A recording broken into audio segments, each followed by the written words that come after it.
کچھ سچ ایسے ہوتے ہیں جو دیر سے سامنے آتے ہیں، لیکن جب آتے ہیں تو بہت کچھ بدل کے رکھ دیتے ہیں۔ آخرکار بیرسٹر رفیق کو ایک بہت پرانا کیس یاد آ گیا۔ ایک ایسا کیس، لندن کا ایک بہت ہی پرانا کیس۔ ایک لڑکی بے یار و مددگار جو اس سے انصاف مانگ رہی تھی، اور وہ بار بار ایک ہی لڑکے کا نام لے رہی تھی کہ ایک لڑکا جس نے اس سے شادی کا وعدہ کیا، پیار کا جھانسا دیا اور دھوکہ دے کر غائب ہو گیا، اور وہ بار بار ایک ہی نام لے رہی تھی اور وہ نام تھا زریون۔ بیرسٹر رفیق کو جیسے ہی یہ بات یاد آئی، اس نے اپنے ایک وکیل دوست کو فون کیا جو پاکستان میں موجود تھا، اور اس نے اس کیس کی ہسٹری اس کو بتائی۔ آہستہ آہستہ ساری حقیقت کھل کے سامنے آنے لگی۔ بیرسٹر رفیق نے ترنت ہی ارمان کو کال ملائی اور کہا کہ ارمان، مجھے سب کچھ یاد آ گیا۔ یہ زریون وہی لڑکا ہے جو لندن میں ایک لڑکی کو شادی کا جھانسا دے کر اور اس کی دولت لوٹ کر پاکستان فرار ہو گیا تھا۔ یہ باپ اور بیٹے دونوں بہت بڑے فراڈی ہیں۔ لندن کی پولیس انہیں کب سے تلاش کر رہی ہے۔ ارمان ایک لمحے کے لیے خاموش ہو گیا اور پھر کچھ دیر بعد کہا کہ یہ آپ کیا کہہ رہے ہیں؟ ضرور آپ کو کوئی غلط فہمی ہوئی ہوگی۔ اور پھر ہر جھوٹ ارمان کے سامنے کھلتا گیا۔ ہر دھوکہ، ہر جھوٹ، ہر فریب ارمان کے سامنے کھلتا گیا۔ بیرسٹر رفیق نے ارمان کو بتایا کہ یہ لوگ اب ایک آخری وار کرنے والے ہیں۔ یہ لوگ سب کچھ سمیٹ کر بھاگنے کی کوشش کرنے والے ہیں۔ تمہیں ترنت ہی سب کچھ کرنا ہوگا۔ ارمان سوچ چکا تھا کہ ایک غلط قدم سب کچھ تباہ و برباد کر سکتا ہے۔ وہ جذبات میں آ کے کچھ نہیں کرنا چاہتا تھا، کیونکہ اگر وہ جذبات میں آ کے کچھ کرتا تو آسیہ اسے ذاتی دشمنی کا رنگ دے سکتی تھی۔ اسی لیے ارمان نے بہت ہوشیاری سے اپنا کام شروع کیا۔ تحقیقات، ثبوت، نگرانی، ہر چیز اسٹیپ بائی اسٹیپ وہ سامنے لانے لگا۔ اور پھر وہی ہوا جس کا ڈر تھا۔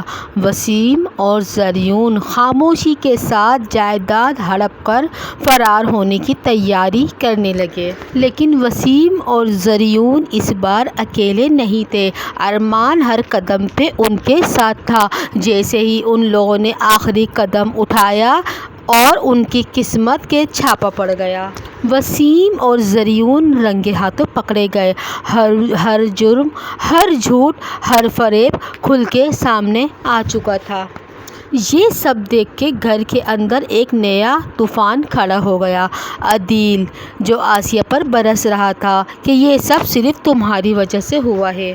پھر ارمان نے وہ سچ بھی بے نقاب کر دیا جو سب سے زیادہ تکلیف دہ تھا، کہ اس دن راحہ کے ساتھ جو کچھ بھی ہوا اس میں بھی آسیہ شامل تھی، اور وہ آسیہ کی ہی سازش تھی۔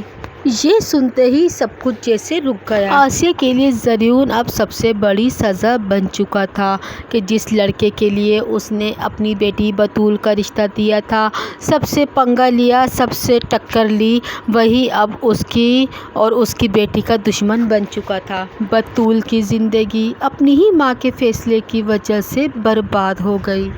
لیکن عدیل فیصلہ کر چکا تھا کہ وہ ایسی عورت کو کبھی بھی معاف نہیں کرے گا جس کی وجہ سے پورا پریوار بکھر گیا۔ اس نے کہا کہ میں تمہیں ترنت ہی طلاق دیتا ہوں۔ یہ سن کے راحہ آگے بڑھ گئی اور ہاتھ جوڑ کے کہنے لگی کہ ماموں پلیز، اللہ کا واسطہ آپ یہ قدم نہ اٹھائیں۔